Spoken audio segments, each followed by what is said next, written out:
voix. Non, c'est moi la voix. Nous sommes la voix. Nous sommes tous la voix des sans-voix. Chers auditeurs, auditrices de la radio des sans-voix, bienvenue à l'émission Les valeurs humaines.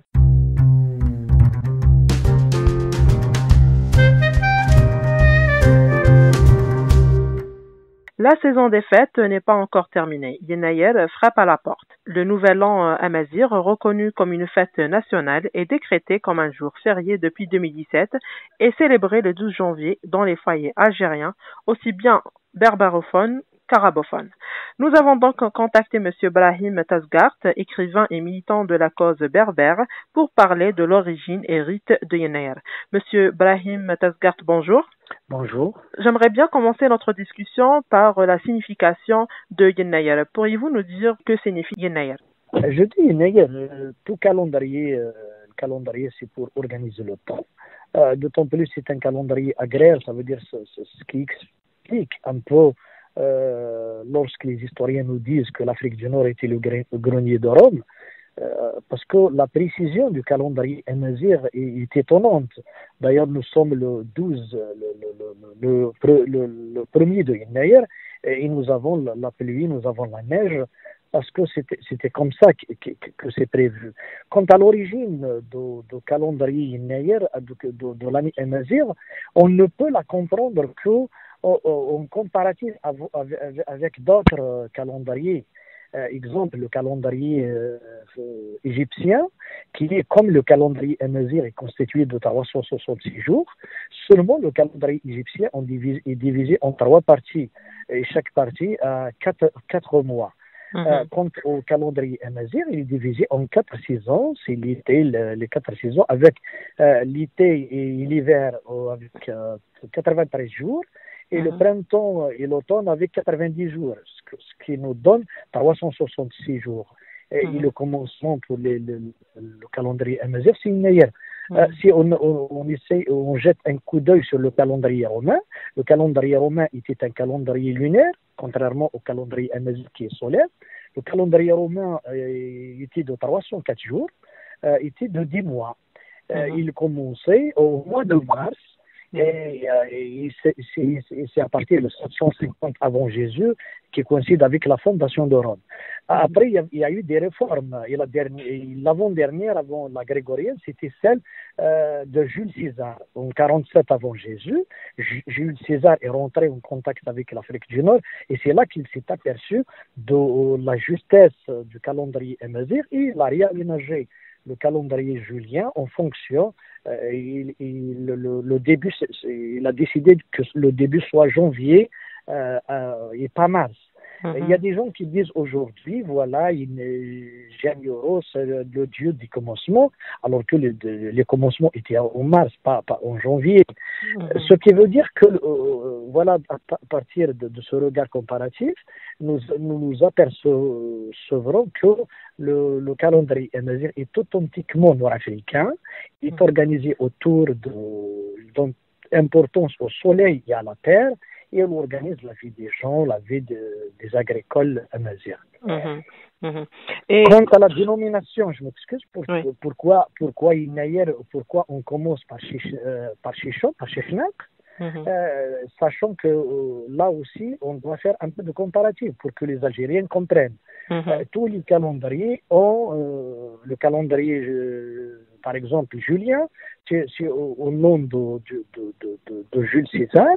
Le calendrier égyptien, ça commence avec l'accession de chaque pharaon au pouvoir.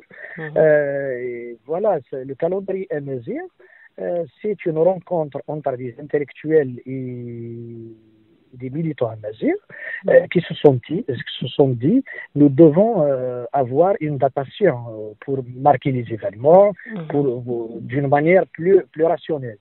Il y avait 3 propositions, celle de Chechna, celle de Jugurtas, de Tariq Ben Ziyad et celle de Chechna.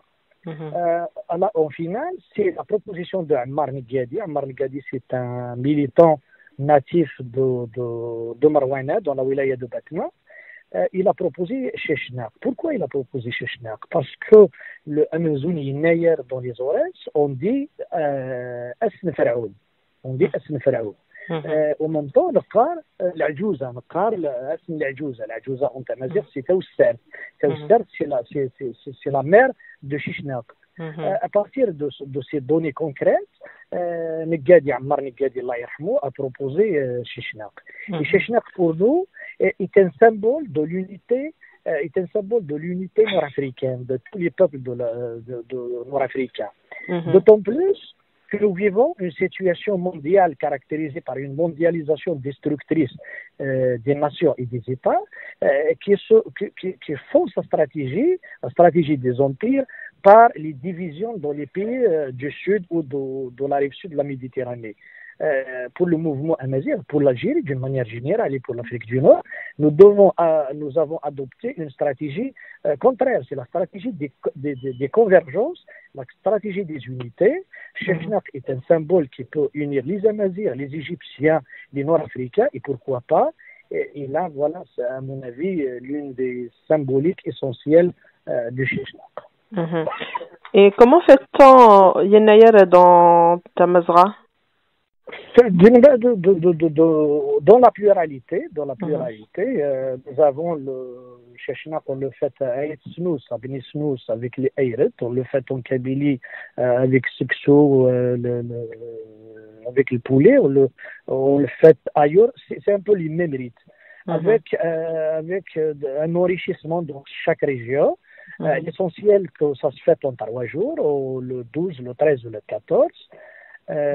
Dans toutes les régions d'Afrique du Nord. D'accord. Y a-t-il un truc qui symbolise leur fête qu'ils utilisent pour symboliser des rituels ou...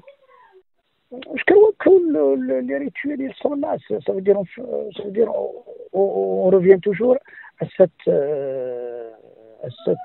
table qui a réuni la famille et qui est la nécessité d'unir les gens autour d'un couscous. En fin de compte, c'est l'unité de la famille et de l'entité d'une manière générale.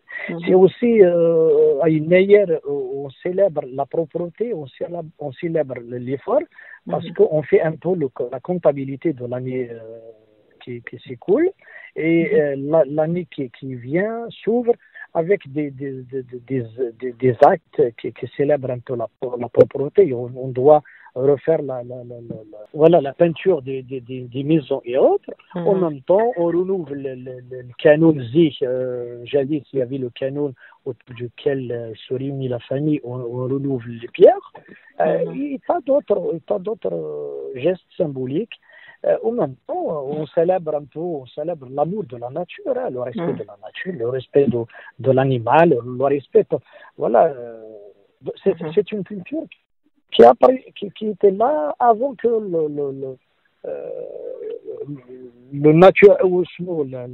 la protection de la nature n'est pas nouvelle pour les peuples amazirs, parce que les Amazirs, par exemple, dans la maison, ils laissent même la part de l'oiseau, la part de l'insecte.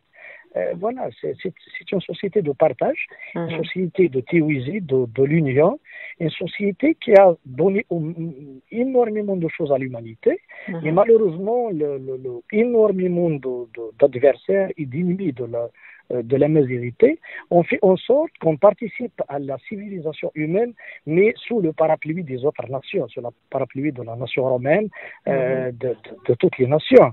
Et maintenant, il est temps de repenser les choses autrement, d'autant plus que l'officialisation de Yennayer nous met devant le défi de réécrire le roman national, le récit national, parce qu'avant l'officialisation de Yennayer, l'histoire officielle de l'Algérie commençait avec l'arrivée de la religion musulmane, mais à partir de l'officialisation de Yennayer, on a reculé 950 ans avant Jésus-Christ pour le Shishnak, mais aussi 6 siècles entre Jésus et Sidna Mohammed. En totalité, nous avons 15 siècles. 15 siècles d'histoire à écrire et à réécrire. Et maintenant, je viens de terminer une conférence au siège de l'APOI de Tizi Ouzou. Et suite à la conférence, le président de l'APOI a pris la décision de soumettre à délibération une journée d'études sur l'écriture et la réécriture de l'histoire nationale. Parce que nous sommes devant ce défi de se redéfinir, non pas par rapport aux autres, mais au départ par rapport à nous-mêmes. Voilà, parce qu'il y a trop de choses dites sans aucun savoir, et c'est de la manipulation la plus absurde par des gens qui pensent l'islam, mais à partir de la cité de Londres, en passant par l'Arabie Saoudite, et nous avons ici l'écho le plus négatif, parce que des gens qui te disent Sheshnak était Sheshnak a conquis Jérusalem en 925 avant Jésus. Sheshnak est une personnalité extraordinaire dans l'histoire de l'Afrique du Nord qu'on a totalement ignorée, qu'on a essayé d'enterrer d'une manière définitive, mais heureusement que le mouvement Amazigh a su le replacer sur la scène de l'histoire. Et Sheshnak, c'est pas une personne qui est contre, c'est une personnalité d'une dimension politique, un grand diplomate, un grand stratège, et un grand politique. Maintenant, il s'agit d'étudier tout ça et de clarifier tous les débats qui traversent la société. Il y a des gens qui te disent Sheshnak, non, c'est un mythe, c'est un mythe, on a fabriqué Sheshnak. Ils n'ont qu'à voir l'encyclopédie de l'histoire de l'Égypte en 9 tomes, ils n'ont 10 tomes, ils n'ont qu'à lire l'histoire générale de l'Afrique du Nord, énormément d'eau. Ils n'ont qu'à visiter Louvre, le musée de Louvre, pour trouver tout le listing de la famille de Chifon, qui était des Mchaouch, des Amazirs, voilà. Là, nous devons apporter plus de clarification, plus d'éclairage aussi, pour permettre à notre peuple d'avancer avec conscience sur la scène du monde. Parce que le monde d'aujourd'hui n'est pas un monde facile.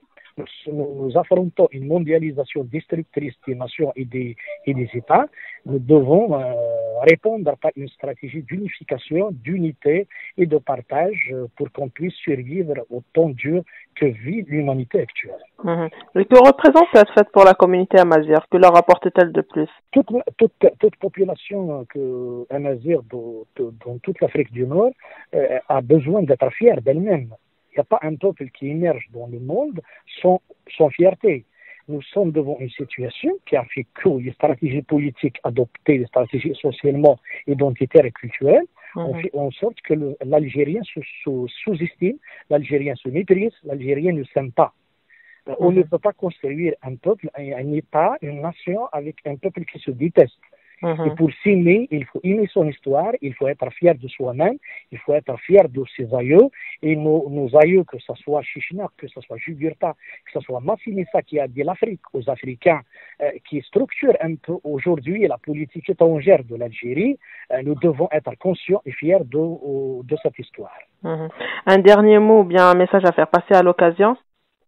À l'occasion, je dis un à tous les Algériens, que chacun fasse de mieux qu'il peut pour apporter sa contribution à la consolidation de l'État national algérien, au bonheur des Algériens. Et chaque fin de l'année, chacun doit faire son propre bilan et dire qu'est-ce que j'ai fait pour ma famille, pour mes amis, pour mon pays, pour ma nation, pour le monde. D'accord, merci Monsieur Brahim Tasgar d'avoir tenu cet entretien avec nous et pour toutes ces informations que vous nous avez données. Merci madame. Merci. Et je remercie aussi tous nos auditeurs de nous avoir écoutés et je vous dis à bientôt pour un autre numéro.